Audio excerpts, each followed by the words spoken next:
And I did. I got it figured out. Thank God. So yes, Eddie Cohen here, running for the Keller District Council.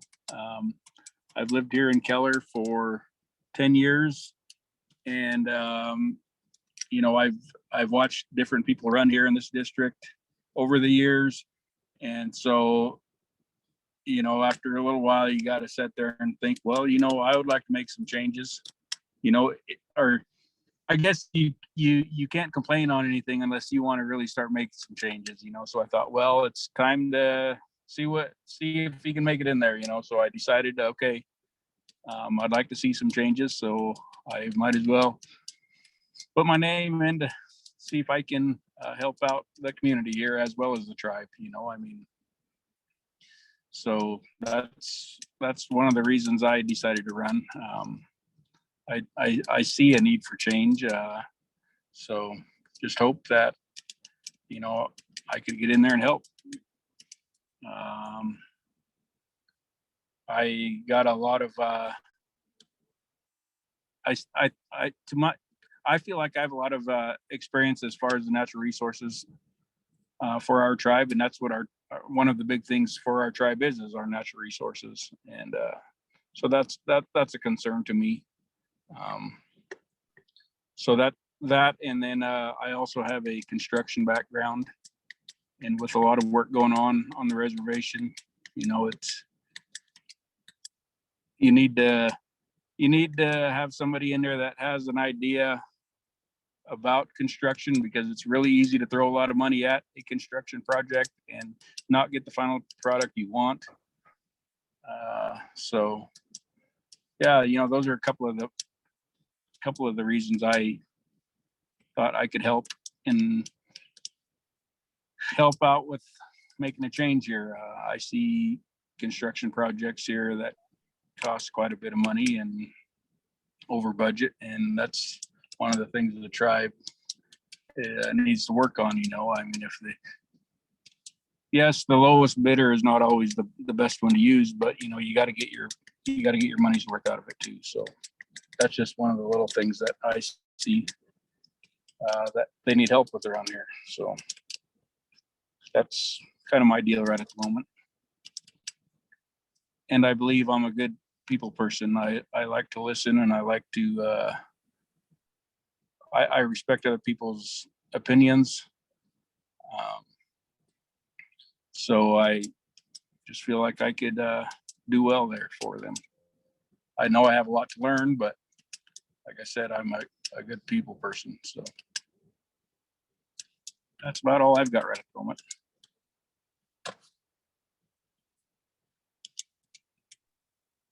Thank you, Eddie.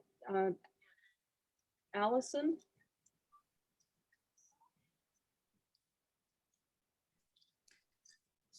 Thank you, Johnny. Wine Talking to Squeeze has some milks. My name is Allison Ball.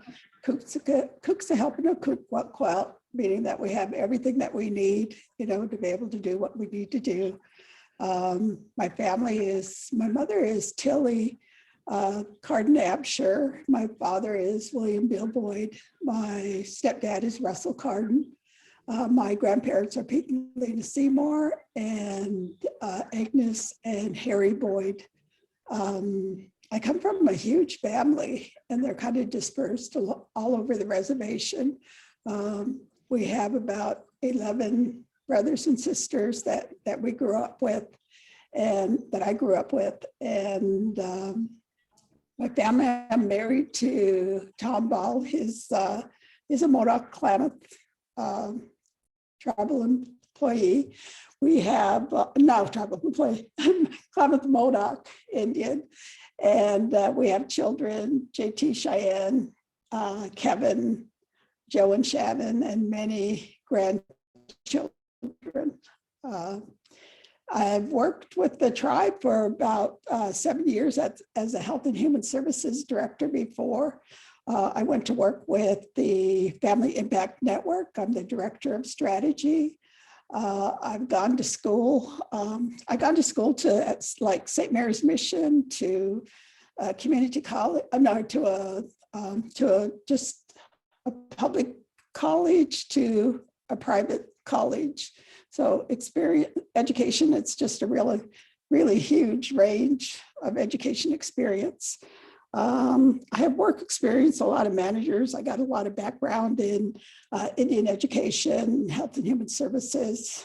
And I worked at the university on as a research project and on a professional development grant, putting master's level teachers through school. So I just really, I'm kind of excited about running for council. This is my first time. I'm really excited about being able to do, to use my strategy and critical thinking to work for the tribe. I've always had that desire to come back and work for the tribe. So thank you for this opportunity.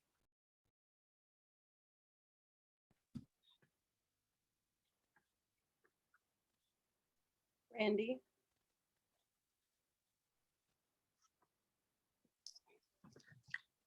Hello there, Johnny. Can you see and hear me okay?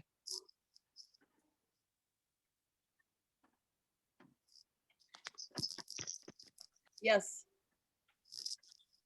Okay. Well, first of all, thank you for putting this together. It's a neat idea. I think this is something at one of the meetings I sat in on, there was a question.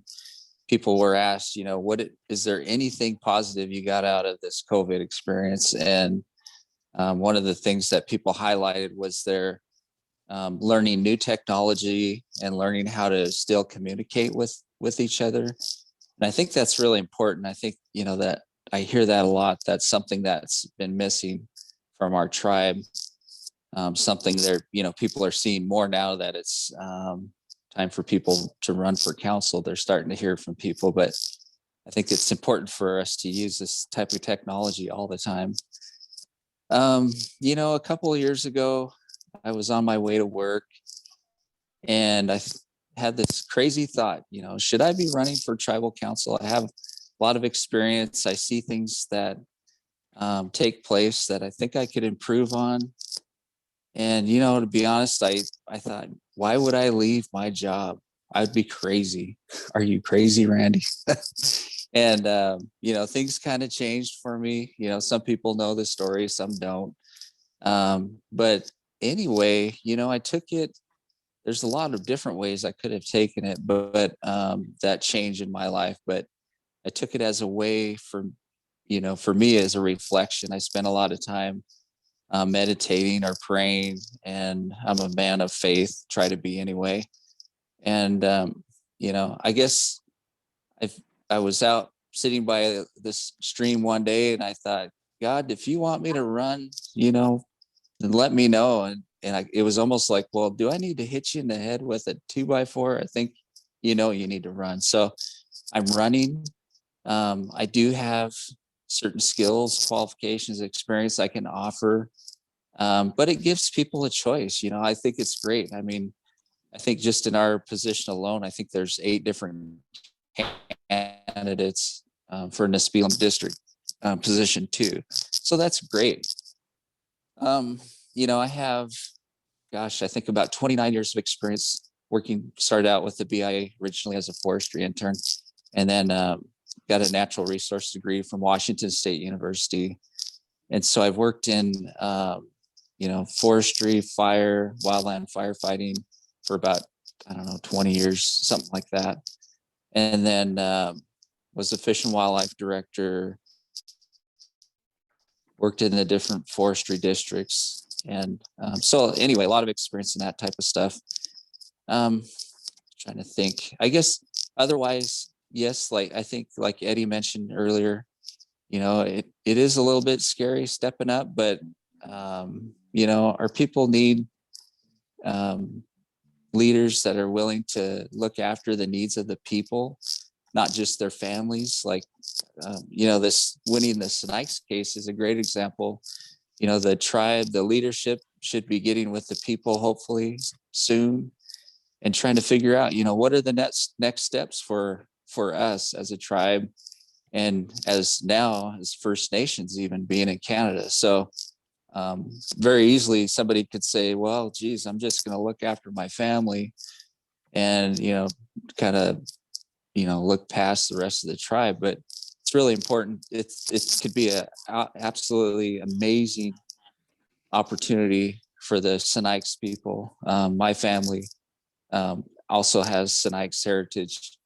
My grandpa Gilbert Distel used to go to Canada a lot. Him and my grandmother that passed away this last year, Lisetta Distel, and I used to go up there all the time with them, playing baseball or watching people play softball at their men's fast pitch. So that was fun. Anyway, I won't take up any more time. Thank you for putting this on, and thanks for the time to speak. Karen, do you want to ask your question, or do you want, I mean, everybody's read it, I think.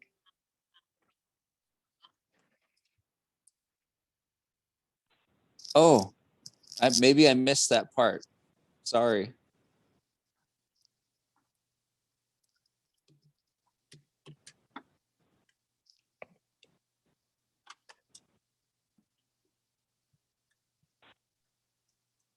In the chat, it says, how do you feel about reservation-wide voting? And second question, would you stand up to others if the membership wants it?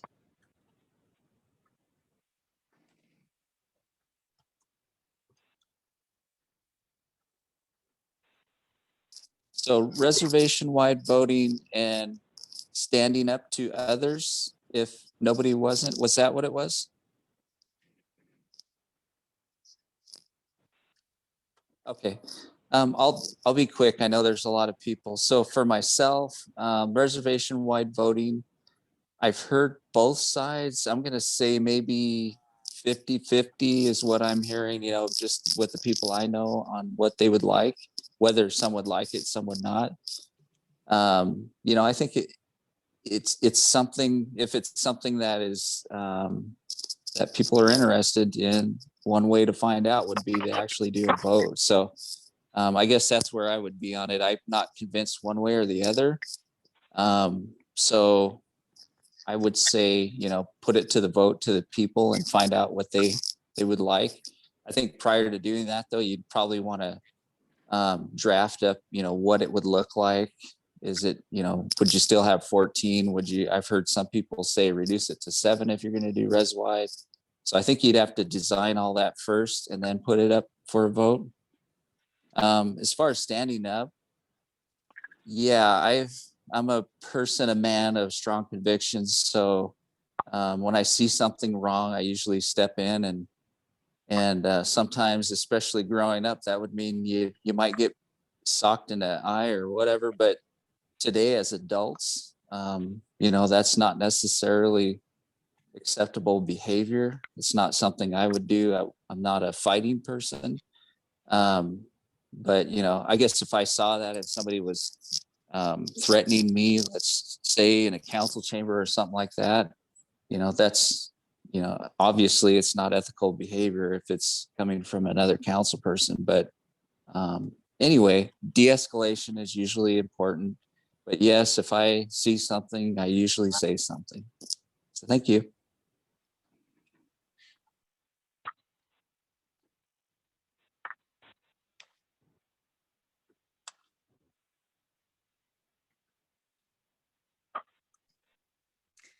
I'll go ahead and go next. I do. I'm leaning towards reservation-wide voting if there is, if it's a really good option, meaning that it's fair and equitable, to the districts. So I am about fairness. I'm about equitable, and I do know the problems of why people are asking for res-wide voting. So I think if it's the right option, I definitely would support it. But I definitely support the tribal membership having to be able to vote on that. That's one of the things that I do believe it's within their rights.